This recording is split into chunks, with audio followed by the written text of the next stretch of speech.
Let's kick off another episode of the World Series of Politics podcast, where Brendan Bussmann and Brandt Iden march down the field on key political, legislative, and regulatory developments in the gaming sector. As these titans square off on the issues facing the industry, this podcast highlights the current opportunities and challenges for expansion and reform. Let's see what the game plan is for this episode of the World Series of Politics. Welcome back to the World Series of Politics podcast. I'm your host, Brandt Iden, along with my co-pilot, my quarterback. Last time I used captain or center. He didn't like that, so we'll give him quarterback. Brendan Bussmann, how the hell are you? It looks like you're in Las Vegas. You're home. I am actually here in Las Vegas this week, or at least the beginning portion of this week, and I'm glad you bring up the football reference, because I am merely in town for the College Football Hall of Fame dinner this week to see my former boss and well-deserving football coach, Frank Solich, get inducted into the College Football Hall of Fame. Well, that is a great reason to be home. And of course, so I have to bring this up. And you asked me, and I said I'm going to surprise you with it. So usually I'm waiting for this. Usually I wear a Fanatics t-shirt, as everyone knows, but here's the problem. A listener recently brought up to me, Brandt, do you have any other t-shirts? You only wear Fanatics t-shirts on the podcast. And I said, well, yes, I work for a t-shirt company. So of course we are defending the Den, the Lions, they're great. The Lions are on a roll. These are my guys. We're talking football. They've gotten lucky the past two games. I know that, but you know what? We're going to keep it rolling. It's obviously been a great season. However, and this is my pivot. Here's where it gets big, right? That's the only good news to come out of Michigan, because last week, the Michigan legislature introduced this wacky bill. Here it is Christmas time, and Santa comes sliding down my chimney with a lump of coal from Michigan, trying to change the tax rates on iGaming and sports betting. I mean, I'm sure you saw that, right, Brendan? No. You don't remember me calling you. You don't remember me calling you last week in a panic, going, "What the bleep is going on in your home state, and why are they destroying the legacy?" That said, as you well know, you'll remember when you passed iGaming and sports betting, what was my first comment to you when it passed and signed by the governor? I actually think you said the taxes are too high, of all things. Yes. I think you actually said. And now here we are debating my Here we are, tax rates. still people trying to screw with what was already too high. I mean, we might as well go to that other piece of model legislation that puts a floor in the damn tax rate. Now, look, I'm telling you, I'm beside myself. Obviously, the Michigan legislature is in lame duck. There's 2 weeks left. This will play out. Michigan is trying to raise money for county roads, And so, this is one of the paths. Look, there's going to be a lot of advocacy, a lot of education that happens on this for the next 2 weeks. We're going to follow it very closely, but we certainly hope that the Michigan model stays intact. It's a very successful model, and we certainly hope that that continues on. So with that, though, we have, of course, I would be remiss. I need to introduce my wonderful guests today. We have got a great show. We are talking a little bit of 2024. We're talking 2025, and I am joined by the Ifrah Law team. Of course, there's more to the team, but two of the team members of the Ifrah Law team, Abbey and Sara Dalsheim. So anyway, great. So thank you for being here, ladies. I really appreciate it. This is going to be a fantastic show. We're on the topic of Michigan. We want to talk 2024. So let's just jump right in. Let's talk about, the big issue, tribes in 2024. That was the big talking point, right? The Florida case. Give us your breakdown. So it feels like we can't really talk about what's going to happen in 2025 without talking about what's happened in the years leading up to it. And like you said, a big part of that is the case out of Florida, the Hard Rock Seminole case. And I think there's been a lot of discussion about it. But unfortunately, I think the case is a lot less sexy or far-reaching than a lot of people actually think it might be. The ruling out of the circuit court was actually pretty procedural, focused a lot on the rules and procedures around the Indian Gaming Regulatory Act, which, while us lawyers may really like rules and procedures and things like that, probably isn't very exciting for most folks. But ultimately, what that case came down to, in rendering the decision, the court focused on two main principles. First, that IGRA can only regulate gaming activity on tribal land. And second, that a gaming compact between a state and a tribe can talk about a lot of topics, as long as those topics are related to the regulation of gaming activity on tribal land. And so in the compact at issue in that case between the state of Florida and the Seminole tribe, the parties had essentially just agreed and discussed that any sports wager that was placed in the state would be considered to have taken place on tribal land, provided that it flowed through a server that was located physically on tribal land. And so the court said, listen, they're totally allowed to talk about that. They're allowed to mention it. That doesn't mean that they are giving, carte blanche approval to sports wagering anywhere in the state of Florida. This is just an agreement between the parties. They're allowed to make that agreement because it's related to gaming activity on tribal land. And so, obviously what we see after that decision is, folks can sports bet in the state of Florida, but it's not, a full-blown approval of sports wagering in the state of Florida anywhere and everywhere at any point in time. Sarah?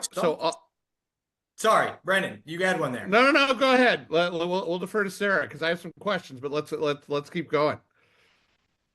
Well, what I find interesting, and thank you both for having us today. We're really excited to talk to you guys. But what I find interesting about it is how Florida is now going to move forward now that Seminole Hard Rock has sort of been given the gold standard, the only way to proceed. And from what I see on the regulatory licensing side is the potential that Seminole might work with some of these other big players and how they could potentially get involved. And what I find most interesting and what I hope to talk about today is how this may impact other states as they progress in their scheme and trying to get the tribes involved as they hopefully legalize sports betting as well. You took the words right out of my mouth because that's exactly where I wanted to go. Which is, you have people out there that say, hey, this is the pathway forward as it relates to California, or hey, this is going to help us in Oklahoma or some of these other larger states. As we look to 25 in heading into this, what does the Florida case, and you alluded to part of this too, of what also happens with Florida, because we heard, earlier during G2E that, Hard Rock's open to having conversations with anybody and everybody that would be interested in doing this in the state. But what does that look like? And I'll defer to either of you. Yeah, I'll that. I'll try, and then Abby, you can feel free to pop in if you have your opinions. But I think what's interesting, it might not translate what bated breath to see how they'll proceed, but the tribal scheme in Florida is very different than you have in California with over 60 tribes involved in the gaming realm. In Florida, I mean, it's really the Seminoles and that they pretty much dominate the market. So to give them, the full rights to sports betting maybe works for Florida, but I don't see any way how that would potentially work in any other state that has a vast tribal gaming market.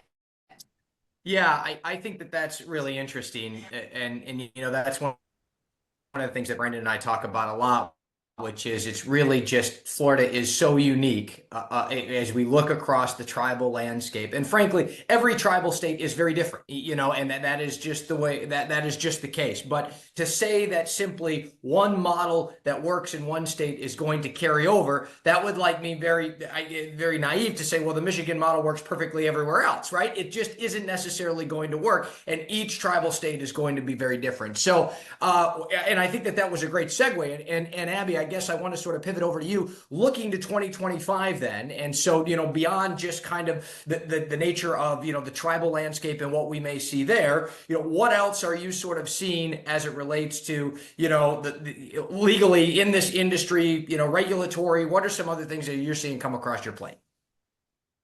Sure. So one of the things I think we're going to see a lot more of is consumer-based litigation and disputes. As the gaming industry becomes more widespread, more accessible to more folks throughout the country, you're going to have more consumers who are unhappy. That's just kind of how it goes with consumer-facing industries, particularly in one like gaming, where folks have the opportunity to spend and or lose significant amounts of money. That's just kind of how it goes, So we've already seen a lot of litigation, kind of as a postscript to our prior discussion about Hard Rock. Right now, they are facing a consumer-based class action in which it's alleged that they engaged in deceptive advertising. Similarly, we are seeing DraftKings facing a lawsuit in Massachusetts. In that case, again, it's alleged that they engaged in deceptive advertising about some of their promos and the language used in those. In that case, actually, a motion to dismiss was just denied by the court. So the case is going to proceed into the discovery phase. And so for now, those operators are going to have to, engage in a lot of litigation, which is expensive and it can be harmful to reputational interests. So obviously something that I think a lot of operators want to avoid. Additionally, we're seeing litigation in some of the gray market areas, specifically in the sweepstakes area. We've seen just a huge proliferation of litigation in the last weeks, months, just a huge expansion of that. I think you brought up one of the other things I wanted to highlight, and that's obviously sweeps, because as Brandt opened up the show, we've heard a lot about tribes and everything else in 2024. Obviously, and part of this has been with tribal interest in mind off of this, is obviously sweeps has been sweeping across the United States. I see what you did there. Very, very clever. Yeah. I try. Just a little bit in there. But where does this end up? Because obviously you've got the ones that have been at it here for a while. You've got the guy in Australia that thinks he owns the whole world and can do whatever the hell he pleases because he has a multi-license. Where do you guys see this happening in 25? So, oh, sorry, go ahead. Go ahead, Abby. You got it. I was going to say, as many lawsuits as there are, there's the merits of those lawsuits are yet to be determined. And I think that could have a big impact on how the industry kind of evolves with the sweepstakes operators. To be clear, anybody can really bring a lawsuit. You can have all kinds of procedural protections in your terms and procedures. And the merits of that lawsuit can be absolute garbage. That doesn't stop them from bringing it in the first place. There's a lot of plaintiffs' attorneys who are really eager to do that. But what will be interesting and impactful for the industry will be how the courts decide these cases. Right now, most of them are kind of wrapped up in procedural issues. But, if you get a court ruling saying this is not gambling, point blank, then I think that really has an impact on the way regulators might interact with it. On the other hand, obviously these lawsuits are bringing notoriety to the sweepstakes industry, and it may kind of force the hand of regulators to say, okay, we can't avoid talking about this anymore. We've got to take a step into regulating or, sending cease and desist letters to these operators or deciding, we're going to regulate this as we do with other forms of gaming in the state. Yeah, and sort of to piggyback off Abby, what's been interesting is that the one state that has been most successful at, maybe stamping out the sweeps market is Michigan. And they have been able to rely on their legalized iGaming and all of their licensing requirements for any sort of gaming company. So what I would say, to any of these states that are concerned about the sweeps market is perhaps to consider regulating it.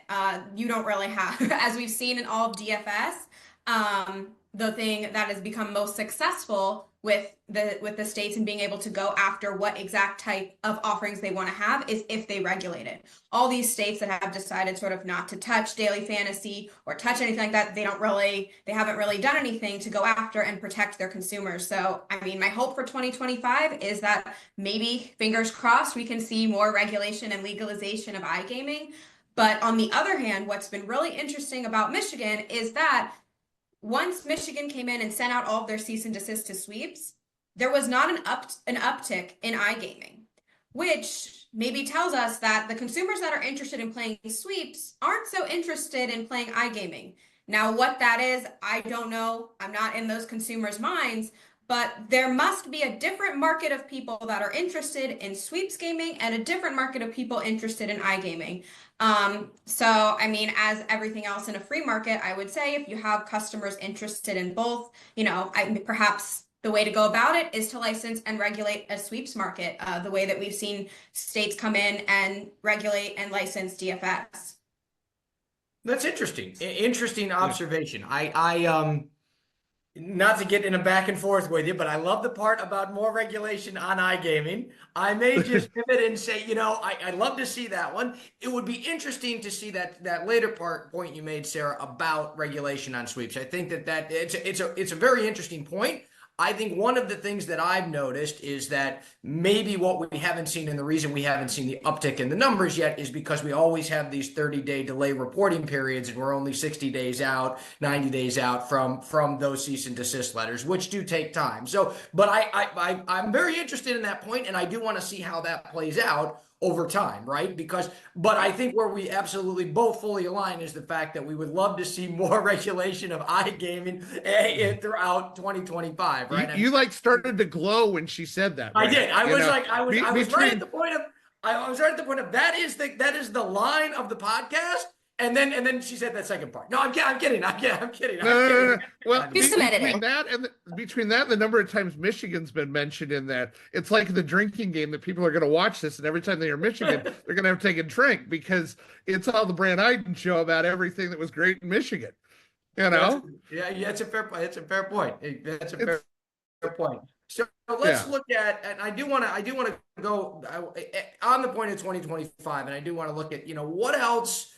Do you, as you look at, and this is always the crystal ball, right? As we look at those states that are out there, because I ask every guest this, by the way, when we talk iGaming, so you can pivot on me if you need to. But what do you see? Which states do you think have a shot in 2025 of regulated iGaming? I always get this question. It's a hard one. So Abby, I'm going to go to you first. Anything on your horizon where you think there may be, or I'll give you an out here as well, which is, what about some other regulation that you may see around gaming, or of course, maybe sports betting, sort of what's your prediction there? A bold prediction for 25.